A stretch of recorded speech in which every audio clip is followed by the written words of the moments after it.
सुप्रभात। चलिए आज हम नगेंद्र की सीरीज को आगे बढ़ाते हुए पढ़ते हैं भक्ति काव्य तथा लौकिक काव्य।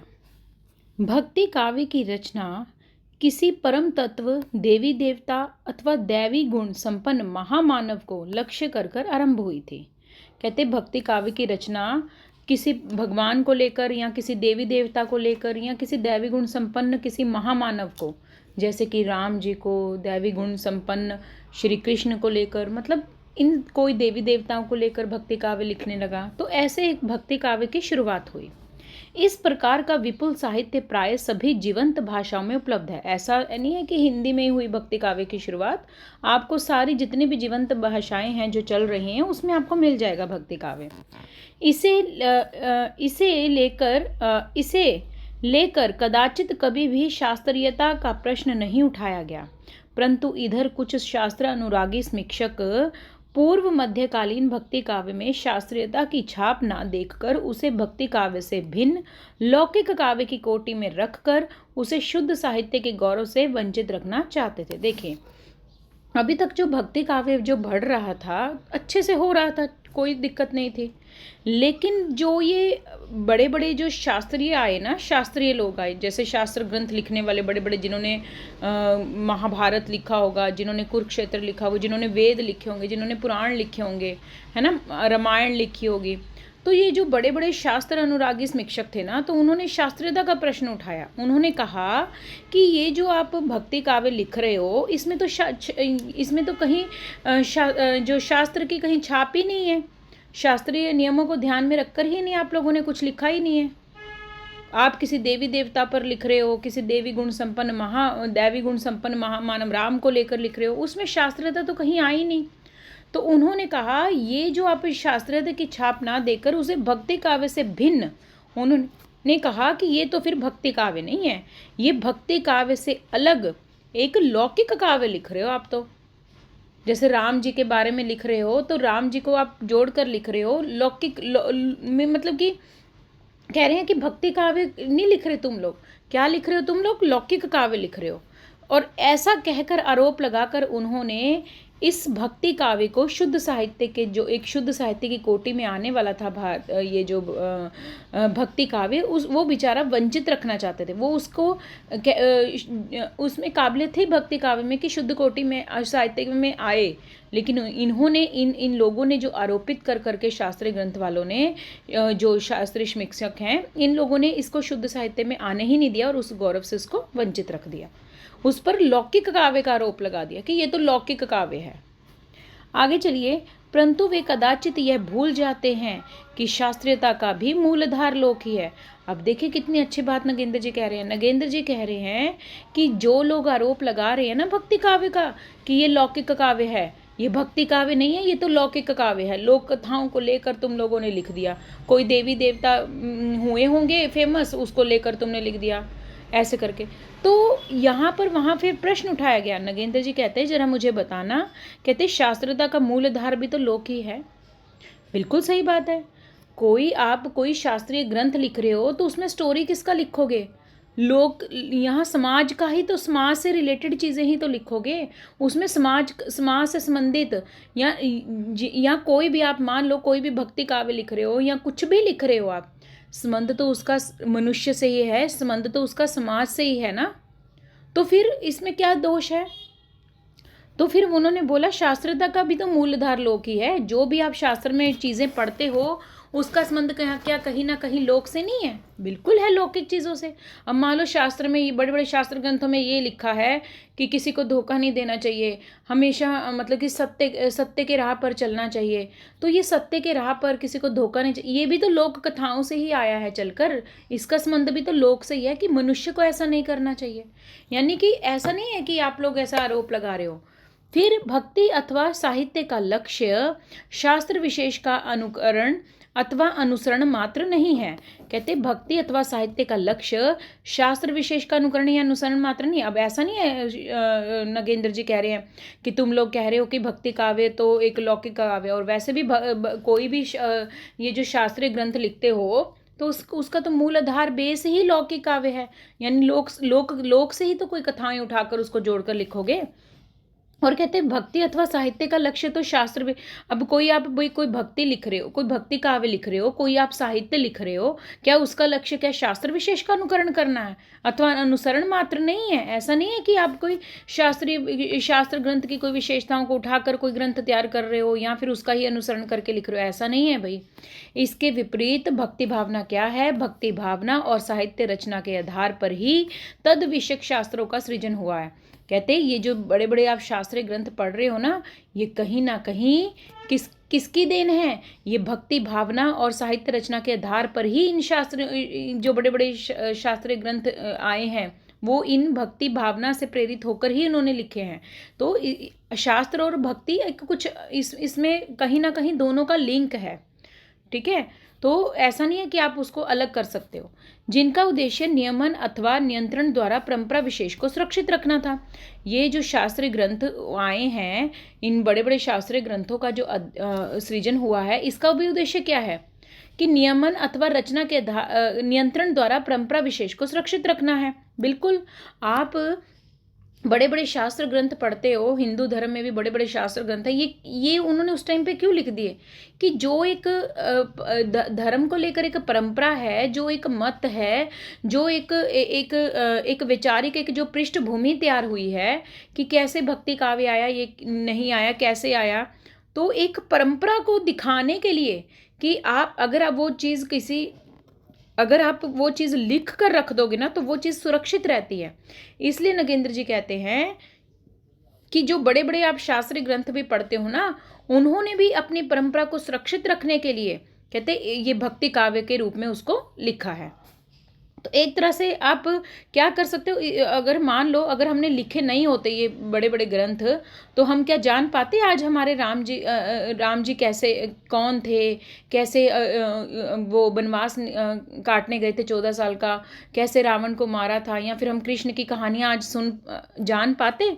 वो सुरक्षित है कहीं ना कहीं शास्त्रीय रूप ग्रंथ में या किसी भी रूप में, धार्मिक ग्रंथों के रूप में या भक्ति काव्य के रूप में, तो कहीं ना कहीं सुरक्षित है। तभी तो आज हम आने वाली पीढ़ी को भी पढ़ा सकते हैं ये वाली चीज़ें। तो एक तरह से आप परंपरा विशेष को सुरक्षित रखने के लिए इन चीज़ों को बनाया गया। स्थिरीकरण द्वारा उनके विकास मार्ग को अवरुद्ध करना नहीं। ऐसा नहीं है कि आपने उसको स्थिर करके उसको रच कर आप कोई विकास मार्ग को अवरुद्ध रुकावट पैदा करना चाहते हो, ऐसा नहीं है। बल्कि हम परंपरा को सुरक्षित रखने के लिए इन ग्रंथों को हमने बनाया। यदि ऐसा होता तो नए नए शास्त्रों का निर्माण कदापि संभव नहीं होता। नगेंद्र जी कहते हैं कि अगर ऐसा होता तो फिर नए नए शास्त्र ग्रंथ आपको पढ़ने को मिलते ही नहीं। ऐसा नहीं है। लौकिक काव्य की अपनी विशेषताएं हैं, जिनके फलस्वरूप इसकी अपनी भिन्न कोटि। कहते हैं लौकिक काव्य की अपनी विशेषताएं हैं। लौकिक काव्य में प्राय क्षणिक उमंग, उल्लास और विषाद की सरल अभिव्यक्ति रहती है। वेरी वेरी इंपॉर्टेंट, ये स्थापना और तर्क में आ सकता है। लौकिक काव्य में प्राय क्षणिक उमंग, वेरी इंपॉर्टेंट, लौकिक काव्य में प्राय क्षणिक उमंग, उल्लास और विषाद की सरल अभिव्यक्ति रहती है। इसमें क्या होता है? क्षणिक उमंग, उल्लास, विषाद की सरल अभिव्यक्ति हम लौकिक काव्य के माध्यम से करते हैं। इसमें किसी वैचारिक वैशिष्ट्य अथवा शास्त्रीय नियमों के अनुसरण की प्रतिबद्धता के स्थान पर अधिकतर परंपरा निर्वाह की प्रवृत्ति पाई जाती है। वेरी वेरी इंपॉर्टेंट, लौकिक काव्य की पहली विशेषता क्या है कि ये प्रायः क्षणिक उमंग, उल्लास और विषाद की सरल अभिव्यक्ति रहती है। इसमें क्या है, मान लो किसी भी लोक कथा को आधार बनाकर हमने कोई काव्य लिख दिया, लौकिक काव्य लिख दिया, है ना। मान लो कोई समाज में कोई घटना हुई है, उस समय पर कोई घटना हुई है, ऐसा हुआ है, तो उस घटना को हमने दिखाने के लिए लौकिक काव्य के रूप में लिख दिया उसको कि उस समय ऐसा हुआ था, उस राजा के समय में ऐसा हुआ होगा, तो ऐसा करके हमने उसको सुरक्षित कर दिया लौकिक काव्य के रूप में। इसमें किसी आप वैचारिक विशिष्टता को नहीं ध्यान में रखते कि हाँ कोई वैचारिक विशिष्टता से बद्ध होकर ही इस लौकिक काव्य को देखो। लौकिक काव्य में तो वही लिखोगे ना जो सामने घटना हुई है, आपके समाज में, लोक में जो घटना हुई है, आपने उसको लिख दिया। ऐसा तो नहीं आप अपने विचारों को उसमें बद्ध करके लिखोगे। भाई जो घटना जैसे हुई है आपने उसको उस तरह दिखा दिया। इसमें आपको कोई अपना वैचारिक विशिष्ट नहीं उसमें डालना है, ये कहा जा रहा है। कहते कि इसमें लौकिक काव्य में कोई वैचारिक विशिष्ट या शास्त्रीय नियमों का पालन वगैरह करना कोई बहुत ज़रूरी नहीं है कि हाँ आपको उसमें बद्ध होकर ही लिखना है। नहीं, ज़्यादातर आपको परंपरा निर्वाह की प्रवृत्ति इसमें पाई जाती है। यद्यपि देश काल के अनुसार नए नए संपर्कों तथा संदर्भों द्वारा नई नई परंपराएं भी उद्भूत होती रही हैं। अब देखिए जैसे जैसे देश काल, जैसे पहले आदि काल आया, भक्ति काल आया, आधुनिक काल आया, तो जैसे जैसे देश की परिस्थितियां बदलती गई, देश का समय बदलता गया, हम नई नई चीज़ों से जुड़ते रहे। जैसे ही हम नई नई चीज़ों से जुड़ते रहे, नई नई परंपराएं आती गई। अब देख लो, पहले की परंपराएं कुछ और थी, आज के समय की देख लो परंपराओं में कितना अंतर है। बहुत सारी चीज़ें, हम नई नई चीज़ों के संपर्क में आए हैं, समय के अनुसार से हम नई नई चीज़ों के संपर्क में आते हैं। इसके विपरीत भक्ति काव्य में किसी न किसी वैचारिक विशिष्ट अथवा तारतम्य का स्पष्ट प्रभाव लक्षित होता है। Very very important. लौकिक काव्य में कोई विचारिक विशिष्टता, कोई आपका जो विचार, जो भी आपका विचार है, उस एक विशिष्ट विचार है ना, किसी विचार में बंद होकर नहीं आप लिखते हो। लेकिन भक्ति काव्य में आप किसी न किसी वैचारिक विशिष्ट से या तथा तारतम्य का स्पष्ट प्रभाव लक्षित होता है। बिल्कुल। अब देख लो, आप भक्ति काव्य उठाकर देखो। आप भक्ति काव्य में आपने देखा कि जैसे शंकराचार्य जी आए, जैसे रामानुजाचार्य जी आए, निम्बकाचार्य जी आए, भक्ति काव्य को लेकर नाभादास जी आए। ये सब लोग अलग अलग संप्रदाय से जुड़े हुए थे, अलग अलग धर्म को, उसको गुरुओं को मानने वाले थे, अलग अलग, कोई राम को मान रहा था, कोई कृष्ण को मान रहा था। तो इन लोगों ने, बताइए, जब अब मान लो कोई रामानुजाचार्य है, अगर कोई रामानुजाचार्य रामानंदी संप्रदाय वाले लोग होंगे, तो वो तो उस संप्रदाय में जो बातें चल रही उसी को लेकर आके बढ़ेंगे ना, तो उनका विचार बद्ध हुआ या नहीं हुआ? हुआ, बिल्कुल बद्ध। तो यहाँ नगेंद्र जी कह रहे हैं कि भक्ति काव्य जब आप लिखते हो ना, तो उसमें वैचारिक विशिष्टता भी आता है, लेकिन लौकिक काव्य में आप नहीं किसी वैचारिक विशिष्टता से बंध होकर लिखते हो। लेकिन वहीं भक्ति काव्य में आपका वैचारिक विशिष्टता बद जाती है कि आप आपका एक अपना दृष्टिकोण होता है उसमें, कि जैसे मान लो मैं रामानंदी संप्रदाय से जुड़ी हुई हूँ, तो मैं उसमें रामानंदी संप्रदाय के सारे विचार अपनी भक्ति काव्य में लेकर आऊँगी कि भगवान की भक्ति ऐसे करिए। मतलब क्यों? क्योंकि मैं उस संप्रदाय से जुड़ी हुई हूँ, तो मेरा विचार भी उससे जुड़ गया है, ये कहना चाह रहे हैं। लेकिन लौकिक काव्य में ऐसा नहीं है। इसकी व्यंजना शैली, किसकी? ये जो भक्ति काव्य है, इसकी व्यंजना शैली में किसी शास्त्रीय तथा लौकिक परंपरा विशेष के पालन का वैसा ग्रह नहीं पाया जाता जैसा कि इसके प्रति अन्यंत्र अतिरिक्त उत्साह देखा जाता है। कहते हैं इसकी जो व्यंजना शैली में, उसमें भी कोई शास्त्रीय या लौकिक परंपरा विशेष का इतना पालन नहीं पाया जाता। जो चीज़ें संप्रदाय में चल रही हैं, या आप किसी संप्रदाय से जुड़कर लिख रहे हो, तो आप उसके विचार उसमें डालोगे। आप किसी की लौकिक परंपरा का विशेष का पालन करके नहीं उसमें बद्ध होकर लिखोगे। इसमें पाए जाने वाले प्रभाव आनुषंगिक हैं, आयोजित नहीं। कहते हैं इसमें पाए जाने वाले प्रभाव किसमें? लौकिक जो भक्ति काव्य में जो भी आप प्रभावित होकर चीज़ें डाल रहे हो ना, वो आनुषंगिक हैं, आयोजित नहीं है। अनुषंगी का मतलब कि वो किसी ना किसी चीज़ से जुड़ा हुआ है उसका लिंक, ना कि आपने उसको आयोजित करके लिखा है। इसीलिए पूर्व मध्यकालीन भक्ति काव्य को लौकिक काव्य की कोटि में रखे जाने का कोई न्याय संगत कारण तथा औचित्य नहीं है। कहते इसीलिए भक्ति काव्य को लौकिक काव्य की कोटि में रखे जाने का कोई भी, कहते न्याय संगत और अथवा कारण अथवा औचित्य नहीं है। कोई उचित चीज़ ये नहीं है कि आप भक्ति काव्य को लौकिक काव्य की कोटि में रखो। इसकी शैलीगत अभिव्यक्तियों के लोकपरक होने का कारण रचयिताओं का अपना जीवन परिवेश है। ये देखिए, अभिव्यक्तियों के लोकपरक होने के कारण रचयिताओं का अपना जीवन परिवेश है, जिससे उन्होंने वैसा संस्कार ग्रहण किया है। कहते देखिए, इसकी शैलीगत अभिव्यक्तियों के लोकपरक होने का कारण रचयिताओं का लोकपरक होने का, कि ये लोगों में ये लोकपरक होने का इसका कारण क्या है कि उनका खुद का अपना जीवन प्रवेश है। ये जो भक्ति काव्य लिख रहे हो ना, उनका देखो जीवन प्रवेश भी, तो वो किस माहौल में पैदा हुए हैं, किस जीवन परिवेश में, उस समय कौन सा संप्रदाय चल रहा था, कौन सी भक्ति भावना चल रही थी, किस प्रकार की चल रही थी, तो वो भी उसमें भी वो भी संस्कार उसमें आ जाता है। कहते मान लो कोई राइटर, कोई कवि है, उसकी शैलीगत अभिव्यक्ति भी कैसी हो जाएगी?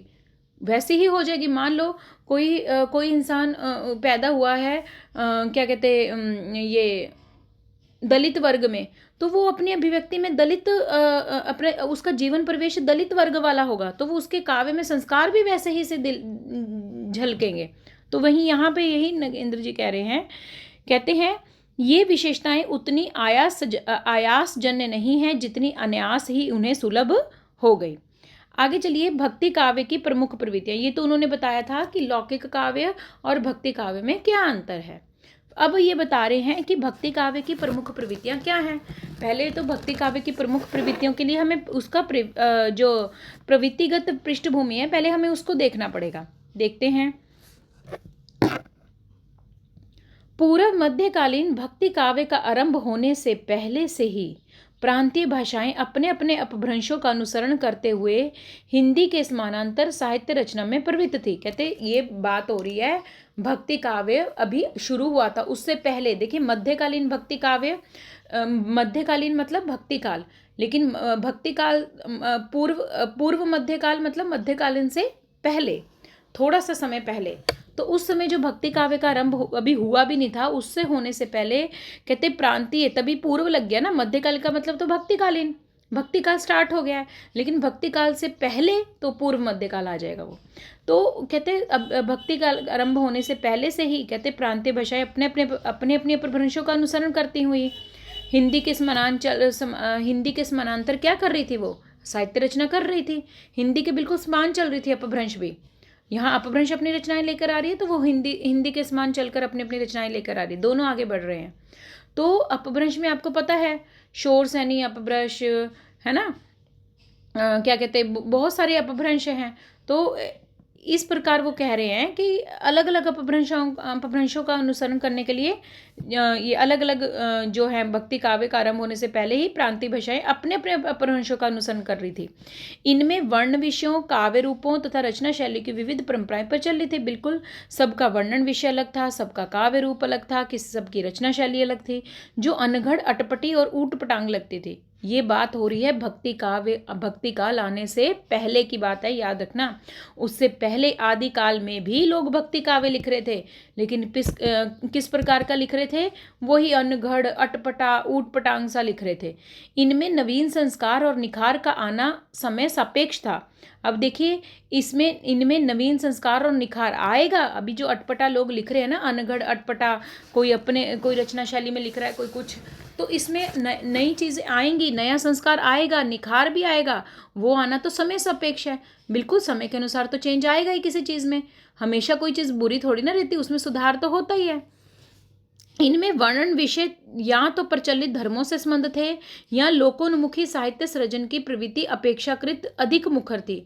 कहते इनमें क्या था, वर्णन विषय या तो कहते प्रचलित धर्मों से संबंधित थे, जो भी आप चले आ रहे धर्म थे अलग अलग धर्मों से, उसको लेकर लिखा गया, या लोकोन्मुखी साहित्य सृजन की प्रवृत्ति अपेक्षाकृत अधिक मुखर थी उसमें।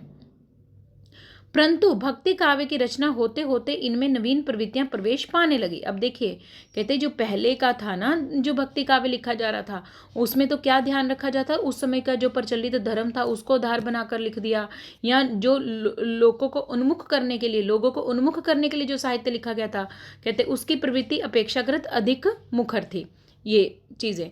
लेकिन बाद में जो ये अब आया है, जो भक्ति काल वाला भक्ति काव्य है, वो जो भक्ति काल आने से पहले वाला भक्ति था थोड़ा, तो इसमें क्या हुआ, चेंज आया। परंतु भक्ति काव्य की रचना होते होते इसमें नई प्रवृत्तियां आई, प्रवेश पाने लगी, कुछ सुधार के साथ साथ परिष्कार के भी लक्षण प्रकट होने लगे। अब देखिए बहुत सारा सुधार भी आया, ठीक है।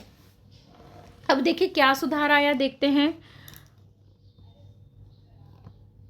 तदनुसार सिद्धों, मुनियों, नाथों तथा सूफियों की प्रचलित परंपराओं का विकास होने लगा तथा साहित्य निर्माण की नवीन पद्धतियों और प्रवृत्तियों के रूप उभरने लगे। धीरे धीरे कहते हैं भक्ति काव्य में सुधार आया, सिद्धों, मुनियों की, सूफियों की रचनाएं आने लगी। इस प्रकार की प्रवृत्तियों को अग्रसर करने में मध्यदेशी भाषा होने के कारण हिंदी स्वभावतः आगे रही। अब देखिए ये सब सिद्ध साहित्य आएगा आगे, मुनि लोगों का आएगा, नाथ लोगों का, सूफी लोगों का, इस साहित्य कहता आगे बढ़ा, नवीन नवीन पद्धतियों के माध्यम से आने लगा आगे। और इसमें सबसे ज़्यादा मुख्य भूमिका निभाई मध्यदेशी भाषा होने के कारण हिंदी स्वभावतः आगे रही। कहते हिंदी उस समय मध्यदेशी भाषा थी, इसलिए हिंदी आगे रही। प्रस्तुत संदर्भ में हिंदी पूर्व परंपराओं का भी सामान्य परिचय पा लेना तत्कालीन प्रवृत्तियों को समझने में सहायक हो सकता है। नगेंद्र जी कहते हैं कि हिंदी पूर्व परंपरा, आप लोग अभी तो हिंदी में एंट्री कर चुके, लेकिन हिंदी की पहले वाली परंपरा कैसी थी, उससे पहले क्या क्या रूप था हमारी हिंदी का, तो वो ये बता रहे हैं कि इसको भी आप लोग जान लीजिए। हिंदी पूर्व परंपरा, अभी तो चलो हिंदी में साहित्य काव्य लिखा जाने लगा था भक्ति काल में, लेकिन उससे पहले कैसा भाग काव्य चल रहा था उसका रूप देखिए। उस समय भाषा का क्या रूप चल रहा था? पाली, हम पढ़ते हैं ना संस्कृत, पाली, प्राकृत, अपभ्रंश, अवहट, फिर हिंदी आई है ना। तो पाली, प्राकृत और अपभ्रंश की रचनाएं जहां क्षीणतर पड़ती गई, अब देखिए कहते पाली भाषा का, प्राकृत भाषा का, अपभ्रंश की रचनाएं क्या पड़ गई? धीरे धीरे क्षीण पड़ गई। वहां संस्कृत का प्रयोग वेद विरोधी वर्गों द्वारा भी मान्य समझा जाने लगा। अब देखिए वहां जब कहते पाली, प्राकृत और अपभ्रंश की रचनाएं क्या होगी? थोड़ी मध्यम पड़ गई, ठीक है। वहां क्या हुआ? संस्कृत का प्रयोग वेद विरोधी वर्गों द्वारा भी मान्य समझा जाने लगा। जो संस्कृत का प्रयोग वेद विरोधी मानते थे, यानी कि कई लोग उस समय ऐसे भी थे ना जो संस्कृत का विरोध कर रहे थे, बोला ना इन्होंने कि संस्कृत का प्रयोग वेद विरोधी वर्गों, वेद विरोधी वर्ग कौन सा है? जो वेदों को अस्वीकार करता है, कहता कि हम नहीं मानेंगे वेद वगैरह, और वेदों में तो संस्कृत भाषा यूज हुई है। तो अब ऐसे लोग भी जब पाली, प्राकृत, अपभ्रंश की रचनाएं क्षीणतर पड़ती गई, वहां संस्कृत का प्रयोग वेद विरोधी, जो एक समय पर संस्कृत का विरोध कर रहे थे, संस्कृत के जो वेदों का विरोध कर रहे थे, आज वो भी थोड़ा सा उन्होंने भी मान्य दिया। वहां संस्कृत का प्रयोग वेद विरोधी वर्गों द्वारा भी मान्य समझा जाने लगा, और उनका न्यूनाधिक प्रयोग प्राय सभी शिक्षित वर्गों द्वारा अनिवार्य सा हो गया। तदनुसार संस्कृत भाषा के प्रयोग व प्रचार के साथ साथ उसकी प्रचलित विधाओं का भी उपयोग होने लगा। देखिए संस्कृत, कई लोग संस्कृत का विरोध कर रहे थे, जो वेद विरोधी वर्ग था कि वेद मत पढ़िए। धीरे धीरे ये लोग भी क्या करने लगे? जो एक विरोधी वर्ग था, धीरे धीरे ये भी संस्कृत को आगे बढ़ाने लगे, और धीरे धीरे संस्कृत भाषा के प्रयोग और प्रचार प्रसार बढ़ गया। बौद्ध धर्म के ह्रास के साथ साथ जैसे पाली प्रवासित हुई, वैसे ही प्राकृत भाषा भी ऐतिहासिक अवान्तर भेदों के कारण अपने मूल रूप की रक्षा ना कर सके। देखिए बौद्ध धर्म के ह्रास से, क्योंकि आपको पता है कि पाली भाषा में जो बौद्ध ग्रंथ है वो काफ़ी लिखे गए हैं, क्योंकि पाली भाषा ज़्यादातर बौद्ध वाले यूज़ करते थे। तो जब जैसे जैसे जब बौद्ध धर्म कहते ठंडा पड़ गया, मतलब उसका भी पतन हो गया, बौद्ध धर्म जब धीरे धीरे ह्रास होने लगा, तो पाली भाषा भी उसी में ही खत्म होती गई। वैसे ही प्राकृत भाषा भी ऐतिहासिक अवान्तर भेदों के कारण अपने मूल रूप की रक्षा नहीं कर पाई। पाली, जैसे बौद्ध धर्म का ह्रास हुआ तो पाली भी चलो खत्म हो गई, धीरे धीरे फिर प्राकृत भाषा वो भी अपना ऐतिहासिक अवान्तर भेदों के, अलग अलग ऐतिहासिक जो भेद चल पड़े थे उसके कारण ये प्राकृत भाषा भी खत्म हो गई, वो भी अपनी रक्षा नहीं कर सकी। फिर तीसरे नंबर पर आया अपभ्रंश भाषाओं के संपर्क तथा सानिध्य में प्रांतीय भाषाओं का रूप ग्रहण करने लगी। अब देखिए, और अपभ्रंश भाषाओं के संपर्क तथा सानिध्य में प्रांतीय भाषाओं का रूप ग्रहण करने लगी। धीरे धीरे फिर अपभ्रंश भाषा आई, वो प्रांतीय रूप ग्रहण करने लगी। फिर देखिए प्राकृत साहित्य की रचना अपेक्षाकृत लोकोन्मुखी वातावरण में हुई। वेरी वेरी इंपॉर्टेंट, प्राकृत साहित्य की रचना अपेक्षाकृत कहाँ पर हुई? तो लोकोन्मुखी वातावरण में हुई। प्राकृत जहाँ बोलचाल की भाषा थी, वही जैन मतावलंबियों के धार्मिक प्रचार का साधन भी बन चुकी थी। देखिए प्राकृत जो किया थी, बोलचाल की भाषा थी, एक समय पर प्राकृत बोलचाल की भाषा थी, लेकिन धीरे धीरे यही प्राकृत भाषा किसकी बन गई? जैन मत, जो जैन धर्म को मानने वाले, मत को मानने वाले हैं ना लोग, उन्होंने जैन लोगों ने अपने धर्म का प्रचार प्रसार करने के लिए कौन सी भाषा का यूज़ कर लिया? जो प्राकृत बोलचाल की भाषा थी, उसी बोलचाल भाषा को इन जैन लोगों ने क्या कर लिया? अपना धार्मिक प्रचार प्रसार करने का एक साधन बना लिया।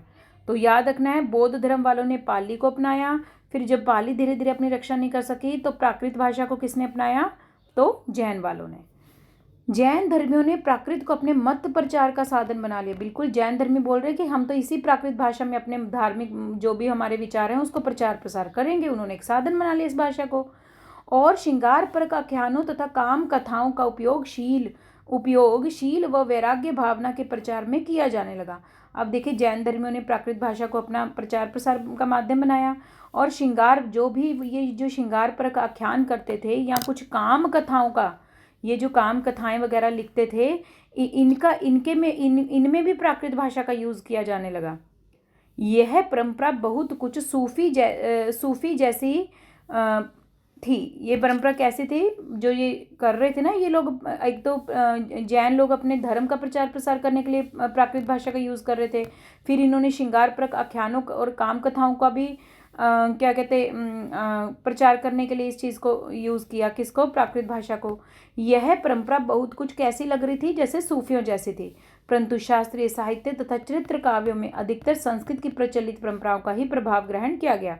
चाहे प्राकृत भाषा में जैन लोग आकर अपना प्रचार प्रसार कर रहे थे, लेकिन कुछ भी हो, ना तो पाली इतनी ज़्यादा जची, ना अपभ्रंश इतनी ज़्यादा जची है तो कौन जची है, संस्कृत जची। ठीक है। और यह कहते ज़्यादातर कहते शास्त्रीय साहित्य और चरित्र काव्य में ज़्यादातर क्या यूज़ हुआ, संस्कृत की ही प्रचलित परंपरा रही। प्राकृत साहित्य में प्रचलित सूक्तियों के ही अनुकरण में कदाचित दोहा छंद का प्रचलन हुआ। ये हम पढ़ते हैं ना कि प्राकृत साहित्य में प्रचलित सूक्तियों के अनुकरण पर क्या चल पड़ा था, प्राकृत में दोहा शब्द चल पड़ा था, जिसके बाद में साखियों के लिए अपनाया गया। अब देखिए कितना बढ़िया कहा है इसमें, प्राकृत साहित्य में प्रचलित सूक्तियाँ जो थे के ही अनुकरण में ये दोहा शब्द प्राकृत में ही, जैसे अपभ्रंश में अपभ्रंश जैसे मान लो दोहा अपभ्रंश का छंद है, वैसे ही दोहा प्राकृत का छंद है। वेरी वेरी इंपॉर्टेंट, दोहा किसका छंद है, प्राकृत भाषा का छंद है, और दोहा किसका छंद है, अपभ्रंश भाषा का छंद है।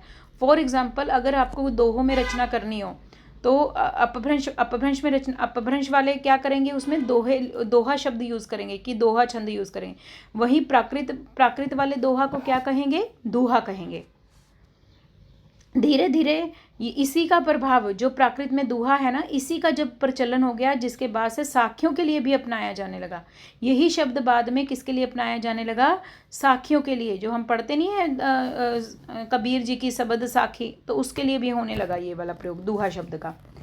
आगे चलिए, अपभ्रंश साहित्य में पूर्ववर्ती परंपराओं के विकास के साथ साथ लोक प्रचलित अन्य परंपराओं का भी प्रवेश हुआ। अपभ्रंश साहित्य में पूर्ववर्ती परंपराओं, अब देखिए अपभ्रंश साहित्य में जो पूर्ववर्ती परंपराएं चल रही हैं, उसके साथ साथ धीरे धीरे लोक प्रचलित परंपराएं भी प्रवेश हुई। अपभ्रंश साहित्य में जो पहली चली आ रही परंपराएं वो तो हुई प्रवेश, अपभ्रंश साहित्य में साथ साथ लोक प्रचलित भावनाएं भी इसमें आई, परंपराएं आई। जैन कवियों द्वारा रचित प्रबंध काव्यों के अंतर्गत कहा, चरयू, पुराण आदि मिलते हैं। वेरी वेरी इंपॉर्टेंट, ये जैन कवियों द्वारा रचित, जैन कवि लोग क्या लिख रहे थे, जैसे बोध, सिद्धनाथ जैन, ये जैन लोग क्या लिख रहे थे, प्रबंध काव्य लिख रहे थे। इनके प्रबंध काव्य में कहा शब्द, चरयू, पुराण आदि मिलते हैं। क्या क्या मिलते हैं, कहा, चरयू और पुराण, ये लिखा होगा, ठीक है, इन्होंने ग्रंथ। क्या क्या मिलते हैं, ये जैन कवियों में ज़्यादा ये प्रबंध काव्य के अंतर्गत कौन कौन से मिलते हैं, कहा, चरयू और पुराण। और बौद्ध कवियों की रचनाएं में दोहे और चर्या पद प्रसिद्ध है। वेरी वेरी इंपॉर्टेंट, जैन कवियों में प्रबंध काव्य में क्या मिलता है, कहा, चरयू, पुराण, ये वाले टाइप्स मिलते हैं। जैसे रचनाओं का टाइप प्रकार होता है ना, तो वैसे ही प्रकार मिलता है।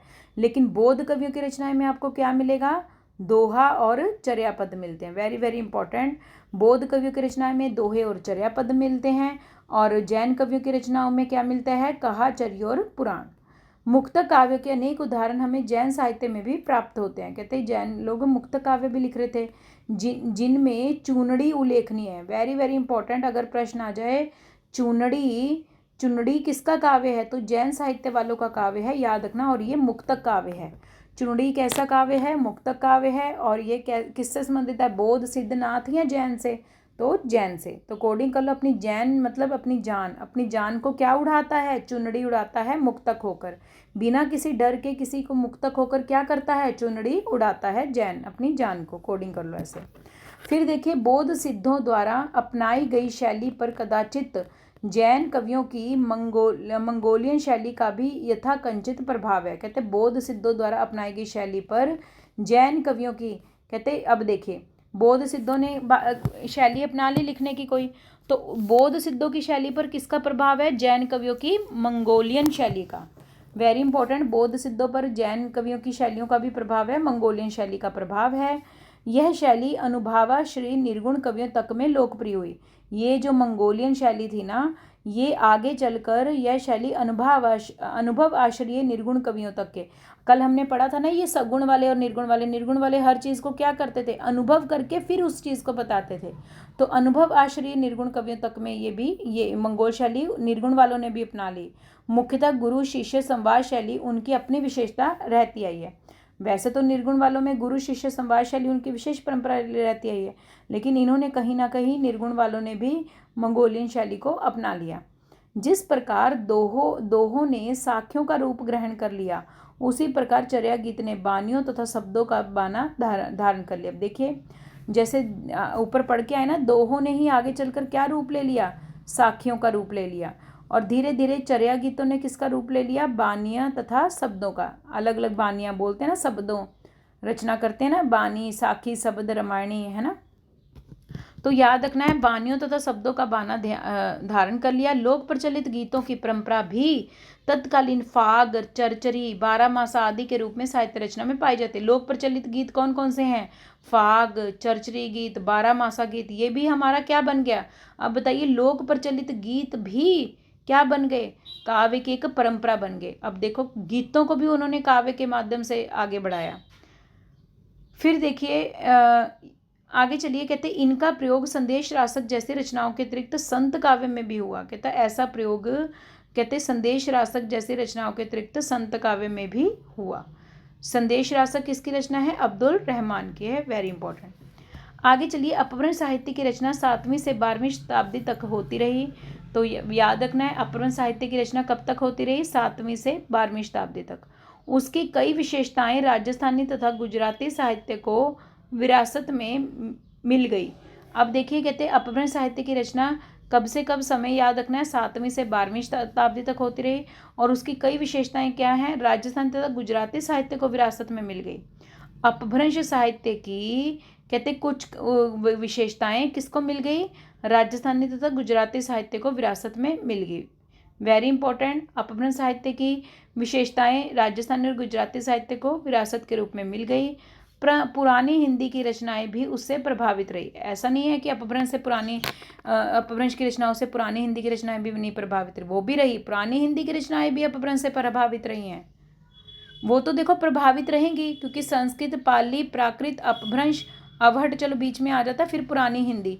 तो अब आप बताइए, कोई चीज़ आएगी तो अपना ऊपर वाला रूप लेकर आएगी ना। तो पुरानी हिंदी से ऊपर कौन बैठी है, अपभ्रंश बैठी है। तो ये कहीं ना कहीं अपने अंदर अपभ्रंश के गुण लेके आएगी।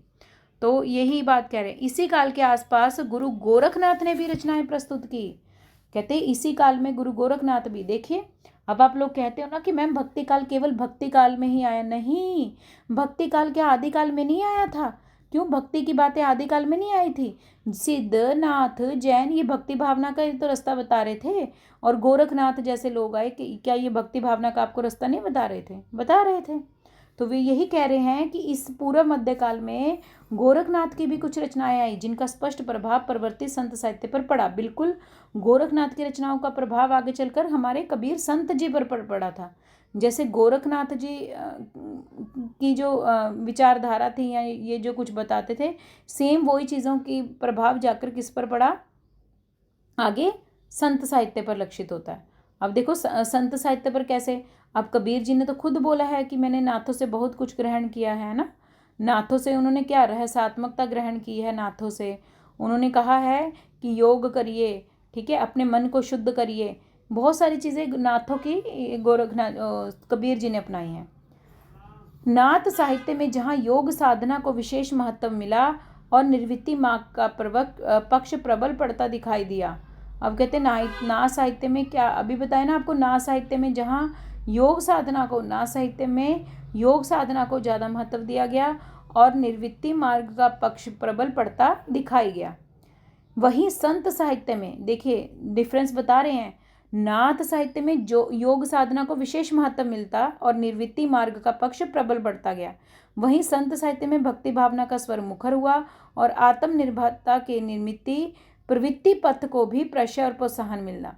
निर्वृत्ति मतलब निर्वृत्ति मार्ग और प्रवृत्ति मार्ग। तो ये नाथ साहित्य वाले निर्वृत्ति मार्ग पर बल दिए, और वहीं जाकर संत साहित्य में भी भक्ति भावना का जो इफेक्ट तो पड़ा था नाथों का ही वही, लेकिन इन्होंने जो भक्ति भावना थी संत वालों की, ये प्रवृत्ति पथ को ज़्यादा प्रश्रय देती थी। अब प्रवृत्ति पथ का मतलब क्या होता है, निर्वृत्ति का मतलब अपने निर्वृत्त कर लेना, अपने आप को बिल्कुल। नाथ लोगों ने तो क्या किया था, अपने आप को संसारिक जिम्मेदारियों से, सबसे अपने आप को निर्वृत्ति कर लो, अलग कर लो, बिल्कुल मोह माया सब कुछ त्याग दो, अपने पारिवारिक बंधन त्याग दो, चले जाओ कहीं गुफा में जाकर अपना कहीं बैठ जाओ और अपनी कुंडलियाँ जागृत करो, छोड़ दो ये सब चीज़ें।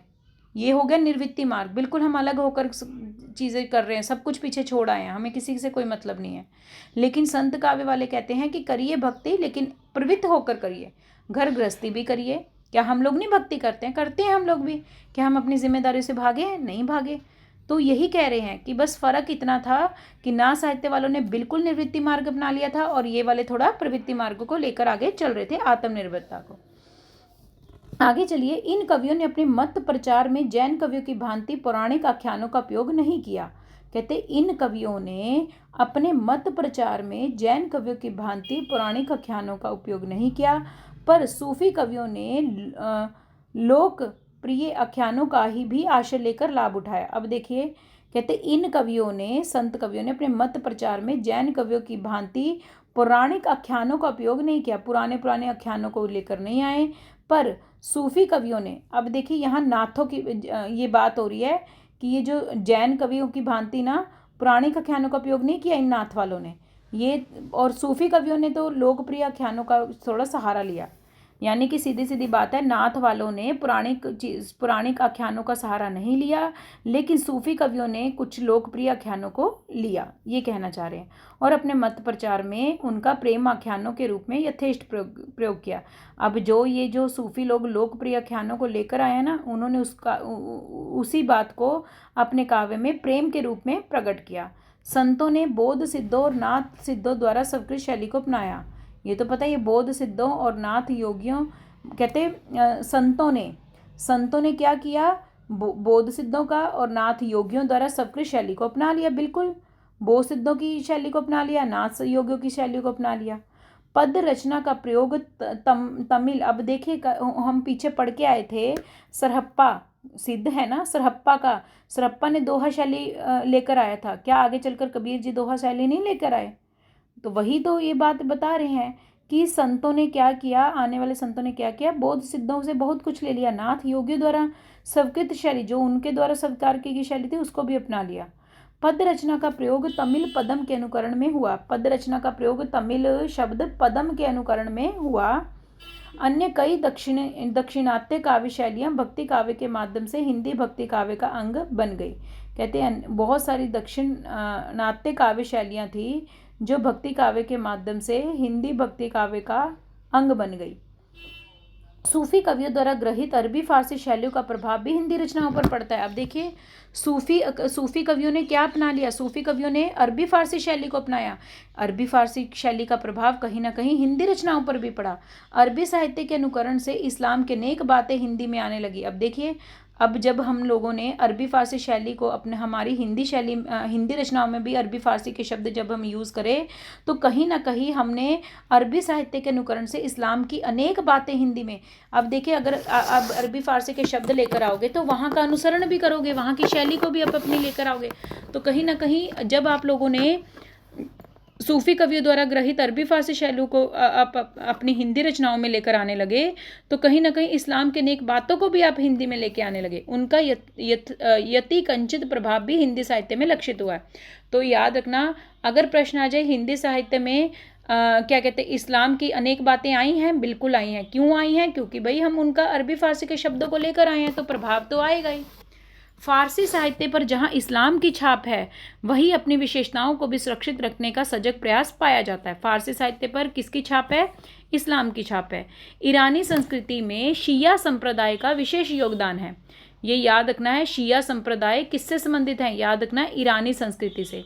ईरानी संस्कृति में शिया संप्रदाय का विशेष योगदान रहा, जिसके फलस्वरूप उनकी अपनी विशेषताओं का प्रभाव फारसी साहित्य पर पड़ना स्वाभाविक था।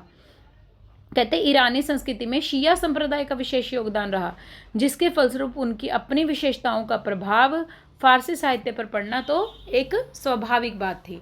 सूफी मत के आदर्शों के अनुकूल विषयों और रचना शैली को प्रशय तथा प्रोत्साहन मिला। कहते सूफी मत के आदर्शों के अनुकूल विषय भी आए, रचना शैलियाँ भी आई। इस प्रकार एक नई साहित्यिक परंपरा का सूत्रपात हुआ। सूफी मतों के आदर्शों के अनुकूल कई रचना शैलियाँ आई, बहुत सारी चीज़ें आई और एक नई साहित्य परंपरा का भी सूत्रपात हुआ, जिसे मुस्लिम सुल्तानों और शासकों द्वारा भी पर्याप्त संरक्षण मिला। इस नई शैली को, नई साहित्यिक परंपरा को मुस्लिम सुल्तानों और शासकों द्वारा भी सक्षमता मिली। फारसी साहित्य की लोकप्रियता भारत में इतनी बढ़ गई कि यहाँ के निवासियों ने भी उसकी अभिवृद्धि में रुचि लेना आरंभ कर दिया। अब देखिए, हम फारसी साहित्य की लोकप्रियता हमारे भारत में इतनी बढ़ गई, बताइए। फारसी साहित्य की लोकप्रियता भारत में इतनी बढ़ी कि यहाँ के निवासियों ने उसकी अभिवृद्धि में रुचि लेना शुरू कर दिया। भारत में के लोग अब किस में इंटरेस्ट लेने लगे? फारसी साहित्य को आगे बढ़ाने में, और भारतीय ग्रंथों तक के अनुवाद फारसी में होने लगे। अब देखिए, इतना ज़्यादा इन्होंने रुचि ले लिया फारसी ग्रंथों में कि हम भारतीय लोग क्या करने लगे, इन फारसी ग्रंथों को भारतीय ग्रंथों तक के अनुवाद फारसी में होने लगे। देखिए कितनी बड़ी बात है, भारतीय ग्रंथ और उनका अनुवाद हम किस में कर रहे हैं? फारसी। यानी आप लोग फारसी भाषा में इतने इंटरेस्ट लेने लगे कि आप लोग अपने भारतीय ग्रंथों को भी आप फारसी में ट्रांसलेट कर करके देख रहे हो। इतना ज़्यादा लगाव हो गया। फारसी साहित्य में भारतीय विषयों का समावेश करने वालों में अमीर खुसरो और फैजी विशेष रूप में उल्लेखनीय। वेरी वेरी इंपॉर्टेंट, फारसी साहित्य में भारतीय विषयों का समावेश करने वाले कौन है? फारसी साहित्य में। अब देखिए, एक दूसरे से प्रभावित है। फारसी साहित्य वालों ने क्या कहते हैं, भारतीय की चीज़ों को लिया और भारतीय वालों ने फारसी की कुछ ना कुछ ले लिया। अब ऐसे ही फारसी साहित्य में भारतीय विषयों का भी समावेश करने वालों में ऐसा नहीं है कि केवल भारतीय ग्रंथ में भारतीय ग्रंथकार ही अपने आप में फारसी शैली को वो कर रहे थे, ये फारसी साहित्य वाले भी भारतीय विषयों को अपने आप में शामिल कर रहे थे। फिर नगेंद्र जी उदाहरण देते हैं, जैसे अमीर खुसरो और फैजी, दोनों राइटर हैं, अमीर खुसरो और फैजी, जिसका अनुसरण फिर आगे चलकर कई परवर्ती कवियों ने किया। अब्दुल कुद्दस गंगोही ने तो कतिपय हिंदी मुक्तकों की शैली तक को अपनाया। कहते अब्दुल कुद्दस गंगोही ने कौन सी शैली को अपनाया? हिंदी मुक्तकों की शैली को अपनाया। फारसी साहित्य के अनुकरण में मसनवी शैली में भी हिंदी में लोकप्रिय हुई। फारसी साहित्य के प्रभाव से कौन सी शैली हिंदी में लोकप्रिय होगी? मसनवी शैली प्रभाव आई ज़्यादा। तो ये जो आप पढ़ते हो ना मसनवी शैली, तो ये हिंदी में लोकप्रिय किसके कारण हुई है? आई है कहीं ना कहीं फारसी साहित्य के प्रभाव से आई, अनुकरण से। अपनी प्रवृत्तियों और परंपराओं के कारण फारसी साहित्य भारतीय को अरबी साहित्य से अधिक अनुकूल लगा और तदनुसार उसका प्रभाव पड़ा। कहते अपनी प्रवृत्ति और परंपराओं के कारण फारसी साहित्य भारतीयों को अरबी साहित्य से अधिक अनुकूल लगा। कहते फारसी साहित्य भारतीय को अरबी साहित्य से ज़्यादा ठीक लगा और तदनुसार उसका प्रभाव भी पड़ा, फारसी साहित्य का ज़्यादा पड़ा। फिर देखिए प्रवृत्तिगत विशेषताएं। उपयुक्त बहुरंगी साहित्यिक प्रवृत्तियों की पृष्ठभूमि में पूर्व मध्य काल में भक्ति काल की रचना आरंभ हुई और इसे लोक जागृति का योगदान सुलभ रहा। अब देखिए, कहते बहुत सारे रूप लेकर आई है। जो कोई एक विशेषता आपको मिली नहीं, बहुत सारे रूप लेकर आई है, बहुत सारी साहित्यिक प्रवृत्तियां निकल कर आई हैं भक्ति काल से भी पहले। तो कहते अनुभावाश्रयी निर्गुण साहित्य की मूल प्रेरणा प्राचीन काल से ही विद्यमान रही, जिसे श्रमण संस्कृति की ओर से बल और बढ़ावा मिला। Very very important.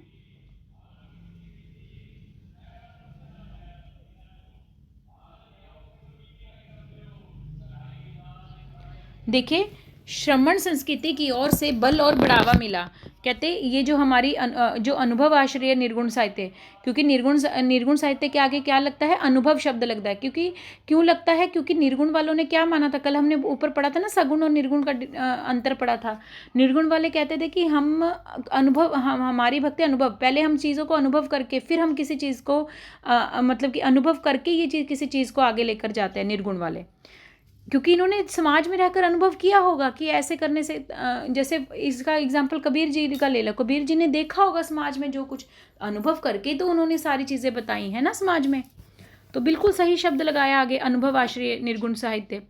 तो कहते मूल प्रेरणा प्राचीन काल से प्राचीन काल से ही ये निर्गुण वाला जो चल रहा था, ये साहित्य चल रहा था, और जिसे श्रमण संस्कृति की ओर से बल और बढ़ावा मिला। श्रमण संस्कृति तो आपको कल बताया था, जिसमें त्याग पर ज़्यादा बल दिया जाता है, संयम पर, इंद्रियों को कंट्रोल करने पर बल दिया जाता है, कर्मों पर, पूर्व जन्म पर आधारित है। ये सब चीज़ें श्रमण संस्कृति वालों में मानी जाती हैं।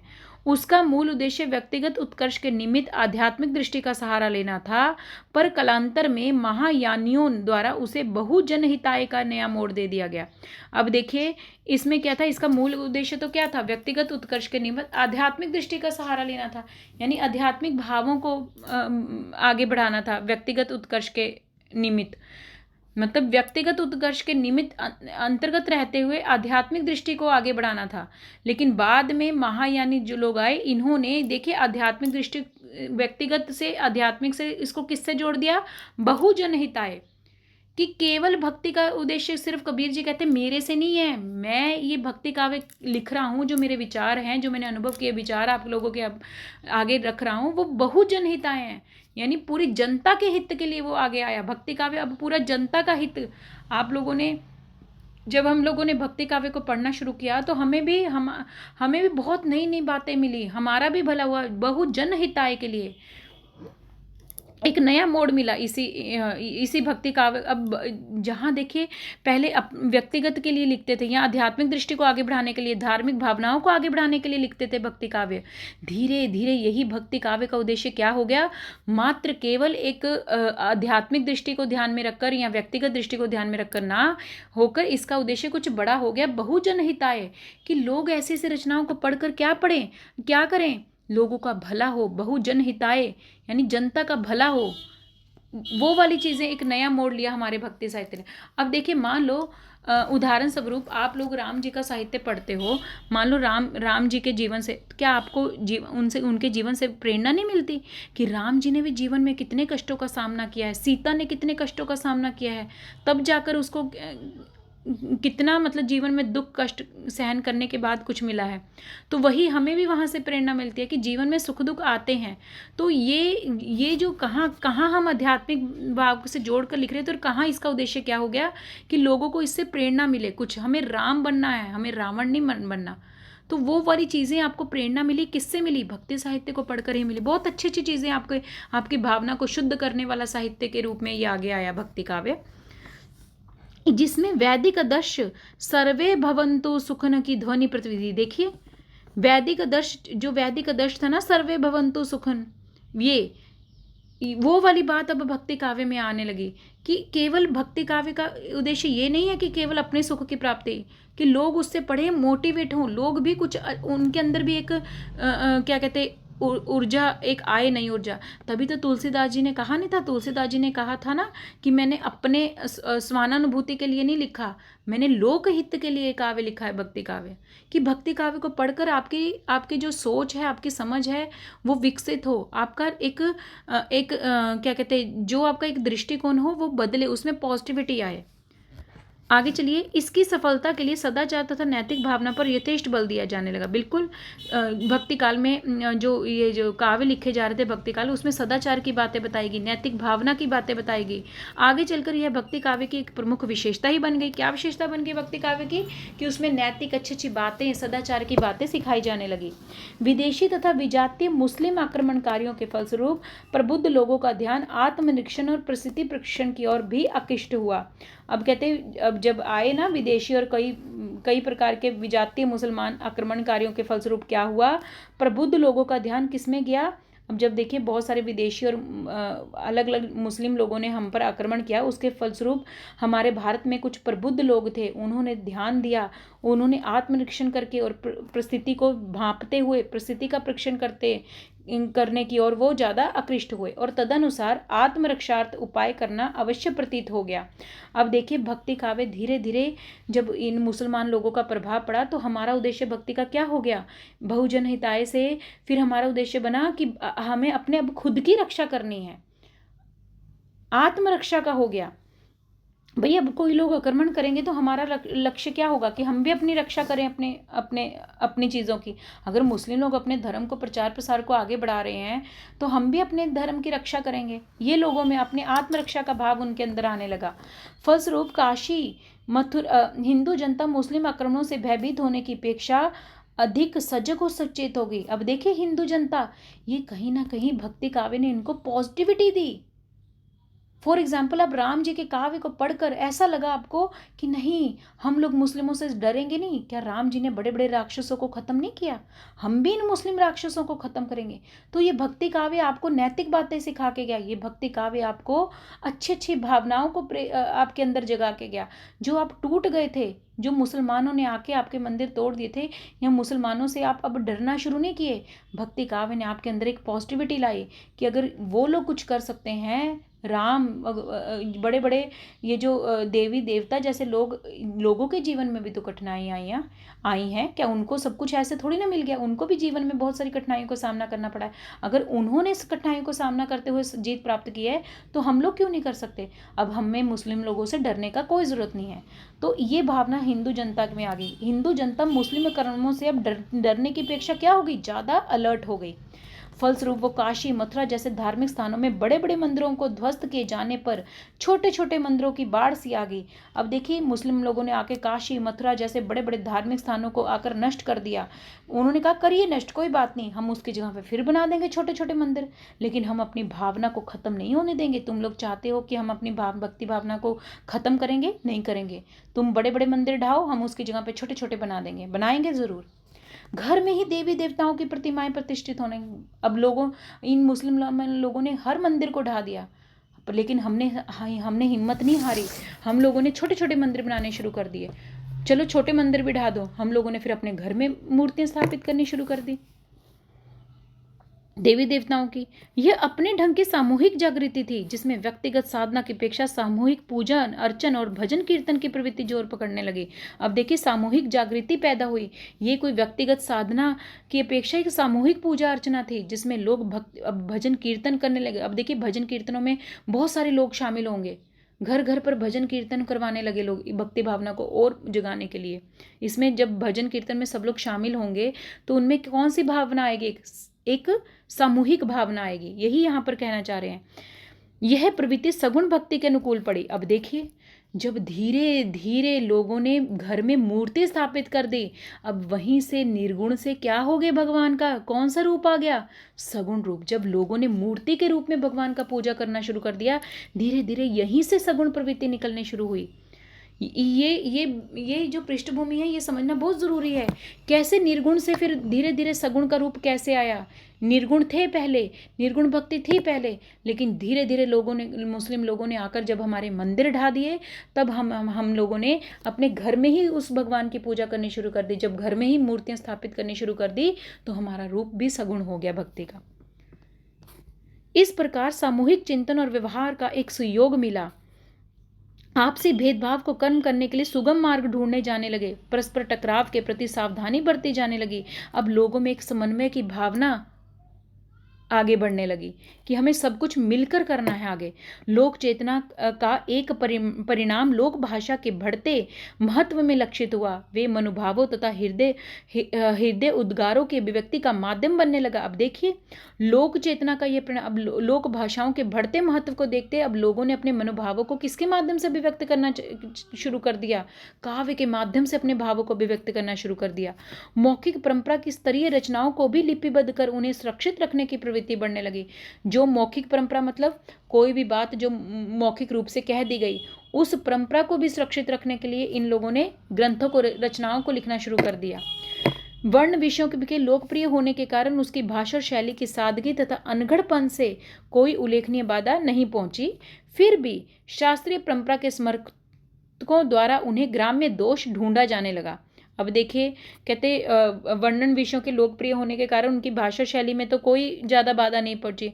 फिर भी शास्त्रीय परंपरा के समर्थकों ने उनमें कौन सा दोष ढूंढ दिया रचनाओं में। कहते इसमें तो ग्राम्य दोष है आपकी रचनाओं में। तो ये ग्राम्य दोष ढूंढा जाने लगा किसमें, ये जो किसने ढूंढा, शास्त्रीय परंपरा वालों ने।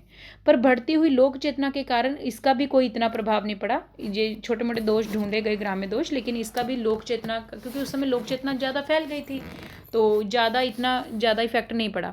एक और जहाँ महाकाव्य के माध्यम से शास्त्रीय शैली में राजपुरुषों तथा दिव्य नायकों को महत्व दिया जाने लगा। देखिए, महाकाव्य में शास्त्रीय शैली को महत्व दिया जाने लगा था, राजपुरुषों को, नायकों को महत्व दिया जाने लगा था। वहीं दूसरे जनजीवन की उपेक्षित अनुभूतियों को भी व्यक्ति मिलने लगी थी। ऐसा नहीं है कि महाकाव्य में केवल शास्त्रीय में राजपुरुषों या दिव्य बड़े बड़े नायकों को ही लिया गया। महाकाव्य में जन जीवन की उपेक्षित अनुभूतियों को भी अभिव्यक्ति मिलने लगी, जिससे लौकिक वर्ण विषयों का स्वर मुखर होने लगा। अब महाकाव्यों में जनजीवन की भी अनुभूति सामने आने लगी। इस काल में लोकगीतों और लोक कथाओं को यथेष्ट सम्मान मिलने लगा। लोक कथाओं को आगे बढ़ाया गया, सम्मान मिलने लगा, और लोक प्रचलित एवं परिचित दृष्टांतों, रूपकों, प्रतीकों, लोकोक्तियों को भी यथा योग्य स्थान दिया जाने लगा। जो लोक गीतों, लोक कथाएं चले, आला उद्दल की कथा नहीं चलती है, 2 आला और उद्दल नामक वीरों की कथाएं, ऐसे बहुत सारी लोकगीत चले, लोक कथाएं चली, उसमें अलग अलग रूपकों, प्रतीकों का प्रयोग किया जाने लगा। ऐसी रचनाएं लोक रुचि के अनुकूल पढ़ने लगी और उनकी लोकप्रियता भी बढ़ने लगी। लोग ऐसी लोक कथाओं को पढ़ने में ज़्यादा इंटरेस्ट लेने लगे। अपनी अपनी अनुभूतियों को लोक प्रचलित भाषा शैली में जनसाधारण तक पहुंचाना उनके रचयिताओं का उद्देश्य रहा करता था। अब इन राइटर्स का, इन कवियों का क्या उद्देश्य रहा कि अपनी अनुभूतियों को लोक प्रचलित भाषा शैली में, जो उस समय की जो प्रचलित भाषा है, उसके माध्यम से अपने भावों को एक आम जनता तक पहुंचाना इनका उद्देश्य था। इन बातों से जनता में आत्मविश्वास बढ़ने लगा। अब आपस में एक पारस्परिक सहयोग बढ़ने लगा, समन्वय की भावना आने लगी। संतों की समन्वयात्मक प्रवृत्ति को सूफी मत में भी प्रश्रय मिला। संतों का प्रभाव आगे चलकर जो संत लोग समन्वय की भावना को लेकर चले ना, जैसे तुलसीदास जी जोड़कर चलने लगे लोगों को, वैसे ही सूफी मत में भी इस भावना को आगे बढ़ाया गया। फिर भी भारतीय परंपरा में इष्ट देव को जहाँ प्रियतम के रूप में स्वीकार किया गया, वहाँ सूफी परंपरा में उसे प्रियतमा ठहराया गया। देखिए कितनी अच्छी बात है। कहते भारतीय परंपरा में इष्ट देव को प्रियतम का रूप स्वीकार किया गया, वहीं पर सूफी परंपरा में उसे क्या क्या कह दिया गया, प्रियतमा का रूप दे दिया गया। वहाँ सूफी, देखो रास्ता सेम वही है, वही भगवान को प्राप्त करना, लेकिन बस क्या कहते हमने प्रतीक अलग अलग यूज कर लिए। सूफी लोगों ने आत्मा, स्त्री को कौन सा रूप दे दिया, एक परमात्मा का रूप दे दिया, कि आत्मा परमात्मा से मिलने के लिए तड़प रही है। इस बात को उन्होंने नायक नायिकाओं के माध्यम से दिखा दिया बस। वहीं संत वालों ने आत्मा परमात्मा के रूप में दिखा दिया। वहीं रीतिकाल वालों, ये जो सूफी काव्य वाले हैं, इन्होंने बस आत्मा परमात्मा की जगह क्या शब्द यूज कर दिया, नायक नायिका से मिलते हुए तड़पने को दिखा दिया स्टोरी के माध्यम से। उपास्य के निर्गुण होने के कारण ऐसा करने में कोई बाधा ना थी। इस उद्देश्य की पूर्ति के लिए कटु और मधुर वाणियों तक का उपयोग किया जाने लगा। उनकी कड़वाहट चित्त विकार की उपज ना थी, अपितु वातावरण तथा परिस्थितियों की असंगतियों की देन थी। अब देखिए उपास्य में निर्गुण होने के कारण, उपास्य के निर्गुण, अब देखिए निर्गुण होने के कारण ऐसा करने में कोई बाधा ना थी। इस उद्देश्य की पूर्ति के लिए कई लोग कटु और मधुर वाणियों का भी उपयोग करने लगे थे। अब देखिए कटु और मधुर वाणियों का उपयोग वो केवल ऐसा नहीं था कि उनके अंदर कोई, मतलब कि एक बुराई थी, या उनके अंदर कोई किसी के प्रति कोई भेदभाव था, या कटु विचार थे। वो कटु विचारों की उपज नहीं थी। ये जो आप कह रहे हो ना कि कटु और मधुर वाणी यूज करने लग गए थे लोग अपनी रचना भावों को आगे बढ़ाने के लिए, कहीं ना कहीं वो कटु और मधुर वाणियों का भी यूज करने लग गए थे। तो ये कटु और मधुर वाणी उनके अंदर का कोई गुस्सा नहीं है, बल्कि वो तो वातावरण परिस्थिति की असंगतियों की देन के कारण है। ऐसा नहीं कि उनके अंदर सच में कोई कड़वाहट या ये भरी पड़ी है, जिसके कारण उन्हें मर्मांतिक पीड़ा होती थी और आंतरिक क्षोभ के कारण कटुक्तियां तक कहनी पड़ जाती थी। इसमें उनकी सदाश्यता की तीव्रता का भी बलावेग था। फलस्वरूप इस क्रम में जो रचनाएं प्रस्तुत की गई उनमें धार्मिक सांप्रदायिकता का स्वर क्षीण प्राय हो गया। ऐसी रचनाओं में बहुधा उनके रचयिताओं के नामोल्लेख का पाया जाना भी एक अन्य विशेषता है, जिसका मूल बौद्ध व सिद्धों की रचनाओं में पाया जाता है। ऐसी जो कटु या ऐसी वाणियों का प्रयोग जो रचनाओं में मिला है, आपको बौद्ध और सिद्धों की रचनाओं में भी मिलेगा। ऐसा संभव है यह मंगोलियन प्रभाव के कारण हो। शुक्ल जी या नगेंद्र जी कह रहे हैं कि शायद ये मंगोलियन प्रभाव के कारण हो, अथवा प्रभावशाली केंद्र के अभाव में व्यक्तिगत मतों का महत्व बढ़ गया हो।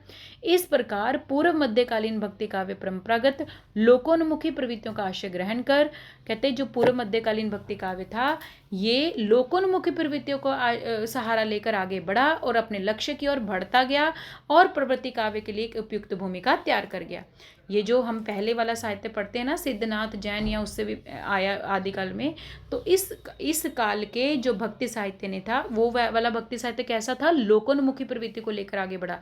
यही धीरे धीरे धीरे धीरे जाकर भक्ति जो काल आया उसमें आकर इसने भक्ति काल के लिए पृष्ठभूमि तैयार कर कर दी। किसने दी पृष्ठभूमि तैयार कर कर? उस पूर्व मध्यकालीन वाले भक्ति काव्य ने एक जो मेन भक्ति काल था उसके लिए एक पृष्ठभूमि तैयार करके दे के गया हमें।